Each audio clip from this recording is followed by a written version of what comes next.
Don't forget that this tutorial is part of a series of tutorials which you can access on our YouTube playlist, or alternatively, if you would like to, you can purchase the whole course on Udemy.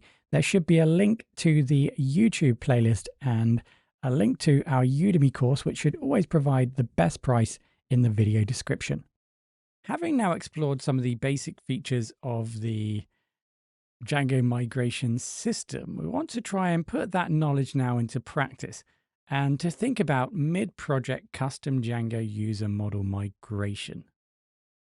As a general rule, specified in the Django documentation, creating a Django user model at the outset of a project is indeed a good practice. Now, while it's not necessarily hard to change the user model mid-project, doing so can introduce complexities and challenges. So something that isn't explained is why. Why should I start by creating a new Django user model at the start of my project? Why is it recommended? So I can think of 4 reasons potentially why you'd want to create a simple Django user model at the start of your project, just in case you then maybe want to further along in your project start to expand and utilize it. Now, changing the user model mid-project can cause a few different problems. So first of all is data migration complexity. So changing the user model mid-project requires data migration to transfer existing data to a new model. Now, depending on the complexity of the data relationships, this migration process can be challenging and time-consuming. Second is dependency issues. So the user model may have dependencies throughout your project. Now, such as, for example, foreign key relationships or references in forms, views, and templates. So changing the user model may require updating these dependencies, which can be error-prone and may require significant refactoring. Third of all, backward compatibility. So changing the user model mid-project can introduce backward compatibility issues. So especially if other parts of the project rely on the existing user model structure. So ensuring backward compatibility may involve additional effort and testing. And then finally, impact on the development workflow in general. So changing the user model mid-project can disrupt maybe the development workflow, requiring more coordination among the team members and potentially impacting project timelines. Now, this might seem quite trivial, but again, once you start working at scale, once you're working with multiple teams, this can be a big consideration. And although, like I said, none of these factors here are insurmountable, it will potentially have some effect in the project, which ultimately could have been prevented should you had, at the start of the project, created your own user table. Now, interestingly, the discussion of how to migrate from a built-in user model to a custom user model is an open ticket, and it's been open for the last 8 years. So by all means, have a read through of ticket 25313. There are a few different approaches on how to potentially migrate from a built-in user model to a custom user model.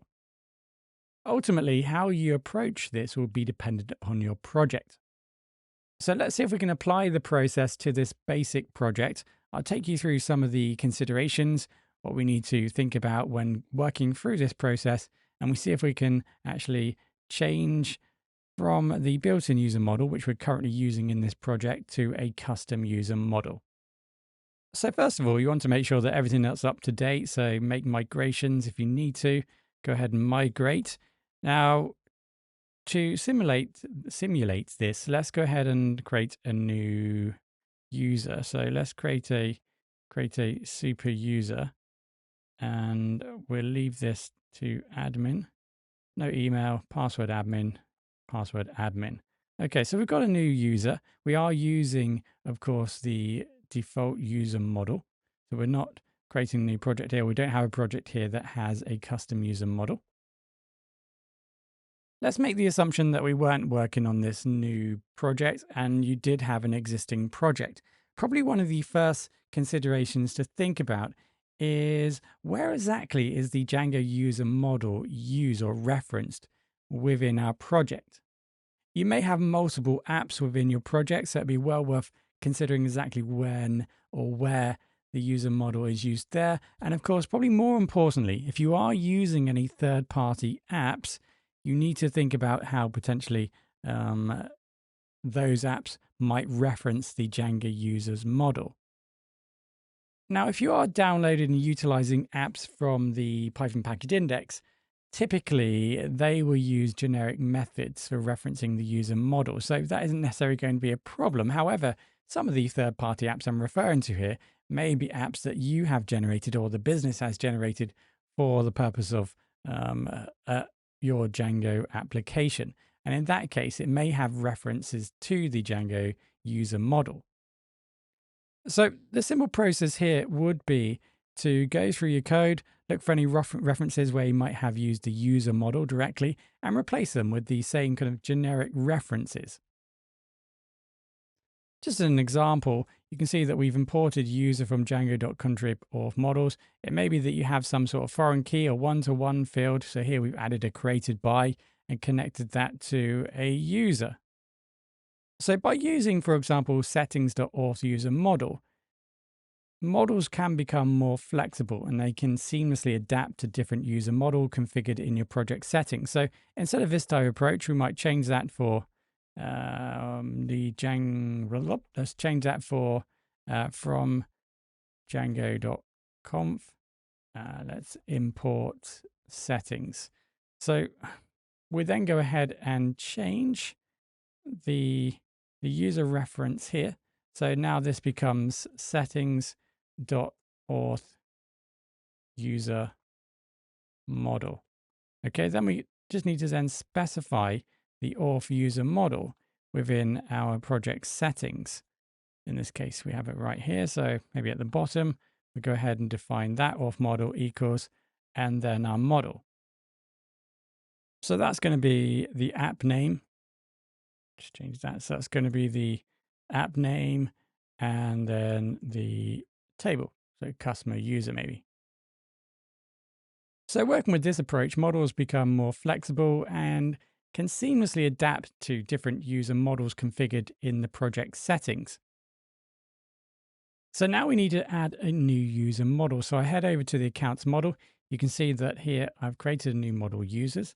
This is going to be an abstract user. Or should I say that we're inheriting from abstract user. So by subclassing abstract user, we create a custom user model that includes all the fields and methods provided by abstract user. This allows us to extend or customize the default user model to suit our project requirements. So let's just think of it as we've just copied the default user model and we're using everything within that. And we can then go ahead now and just extend from that should we want to create some new fields, etc. for this new model. Okay, you can see that we haven't added any fields at this point. Let's just get it working first and then we can make some changes. What we have done though is set the class meta. So typically we use the class name as the table name, but here we're specifying DB table. So we're overriding the default Django method of where Django creates a table for each model with a name derived from the app name and the model name. And we're now actually setting the name utilizing DB table. Now, importantly, what we're doing, if we take a look at the existing user model, is that we're matching the name of the existing table within our database. By doing this, it can help us and avoid some additional customizations. Take, for example, the Django content type table. If we take a look, there's a reference here to auth user. Now, if you're not familiar with, for example, the Django content type table here, so the Django content types framework provides a way to track the types of content in your Django model. So the content type model, along with the associated database tables, is significant for many different reasons. So Django would utilize this table, for example, to create dynamic relationships. So we can specify different relationships between different models in our Django project. We may be using generic relations.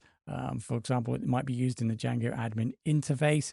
So there's plenty of reasons we want to try and mirror what we already have in our application so that we can easily migrate over without, like I said, some additional configurations. Right, so with that in mind, let's go ahead now and make changes in our settings. So I'll just drop that down. Within the settings, in this case, it's going to be in the e-commerce settings. We want to now specify we've already added the app. So let's go ahead at the bottom and specify the auth user model. So auth user model. So we now have something to add here. So that's going to equal, in this case, we're using accounts and then .user. So that should point then to the user model that we've just created. With that done, let's go ahead and now create an initial migration. So I'll just do it this way, Python 3, manage.py, make migrations. Okay, so we have now made a migration. Let's just inspect the changes that we're going to make. So this is going to be in the accounts migration. So it looks like we're performing some sort of, it will be initial migration for this app. So we have initial true. You can see the fields that we're going to be creating. Notice that we are inheriting, remember. So we are creating these new fields on a new table called user. And we have options DB table, specify the name of the table. Okay. Now, what we learned in a previous tutorial was we could use fake in a situation where potentially changes to the database has been directly made. And we want to just replicate and just ensure that we sync our models to the database. We make migrations and then go ahead and migrate with fake. Now, we can give that a go in this case. Let's try that out. So we go for a migrate. We've made the migration and then we use fake. Now notice that we have a problem, and that is an inconsistency migration history issue. Now, in actual fact, this is quite interesting because we may have just assumed that Django, when we specify fake, that it's just going to go ahead and update the migration table and everything else is just going to be then unchecked. But in actual fact, using the fake command, it looks as though the migration or the migrate command will still perform additional checks, even though we're simply just faking a migration. Now here we don't have an initial migration. So if you were using an app that had an initial migration, then we could have simply just appended the initial migration with the new information and then continued with the process in a slightly different way. But because we've created a new accounts app, we don't have an initial migration. So now we might like to consider potentially, because we cannot use fake, we might want to add the migration history by hand. Now, you may remember me saying it's not a good idea to do this, but I thought it'd be a good exercise. So here's the string that we're going to need, echo. So we're going to use this from the terminal. So we're going to insert into the Django migrations table. We're going to insert three things into this table. So app, name, and applied in that order. And these are the values.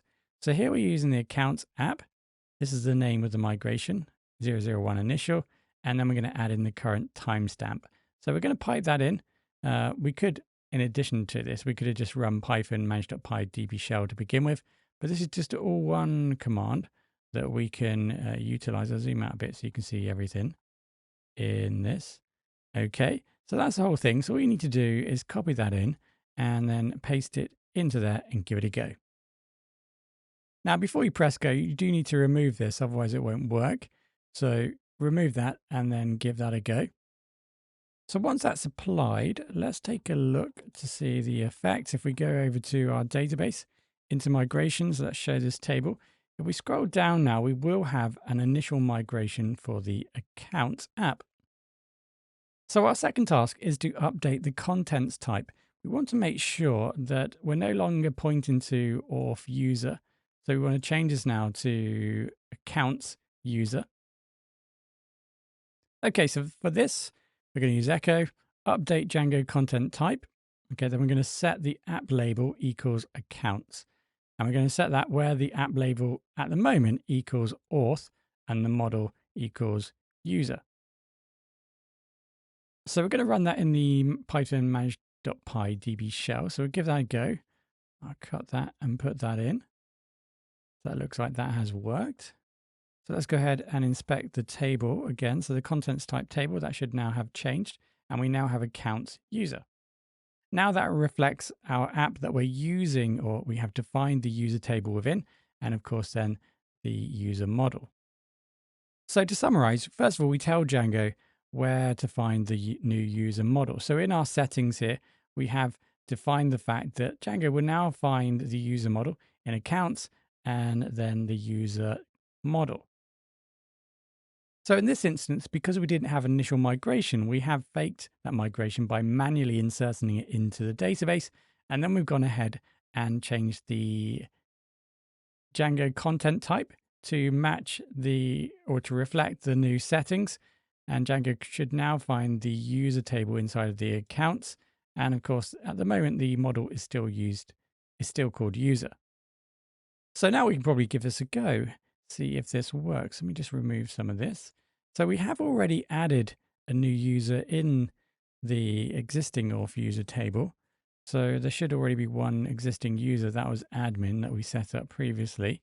And of course we have renamed this table. So we are essentially using the same name, i.e. the same name tabled that already exists in the database. So we shouldn't necessarily need to do much there. We could potentially now think about changing the name of this table if we wanted to, but let's see if this works. So let's go ahead and run the server. So here in the admin, I'll type in admin and admin, I log in. Looks like we're good to go. Now notice what you don't find here now is a reference to the user table. We are now utilizing our custom user table.